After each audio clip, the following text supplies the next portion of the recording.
अहिले एकजना बत्ती बाल्ने हाम्रो सर हैन बत्ती बाल्छु बाल्छु भन्दै आउनु भएको थियो। त्यो पनि मैले यहाँ भन्नै पर्छ।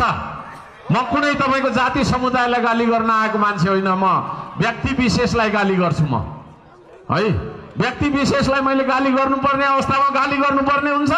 मलाई पनि गर्दाखेरि म सहन तयार छु है।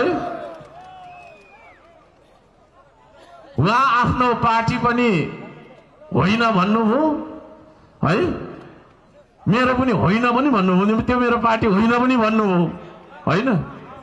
कोही कसैले मन नदुखाउनु है, मैले जाति समुदायलाई केही भनेको छैन, नाम पनि भन्दिनँ, गेस गरिसक्नुभयो हैन।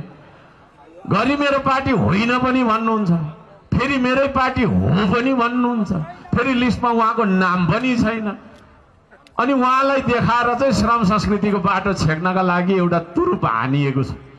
श्रम संस्कृतिले त्यस्ता तपाईको तगारो सगारो टेर्नेवाला छैन। भ्रममा नपर्नु होला आदरणीय दाजुभाइ दिदीबहिनीहरू। अरूको त हामी कुरा गर्दैनौँ, अरूलाई त धेरै पछि कहाँ छोड्यौँ छोड्यौँ त छैन, रेसमा कोही पनि छैन। हामी कुदिरहेका छौँ, फर्स्टै हो हामी। तर घरिघरि एउटा बाँसको तगारो के को तगारो आउँछ नि, यसो हेरेको चाहिँ फल्ना रहेछ भनेर क्या है। त्यो तरिकाको चाहिँ नि तपाईँको दोहोरो चरित्रले नेतृत्व गर्दैन।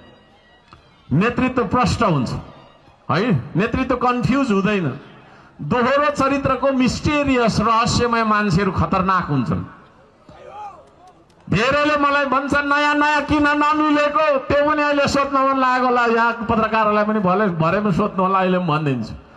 यत्रो जना नयाँ मान्छे मैले भेटाइराखेको छु, अरू के चाहियो मलाई है। फलना फलना भन्छ, त्यो फलना जतिको त यहाँ हरेक मान्छे हो त भनेको है।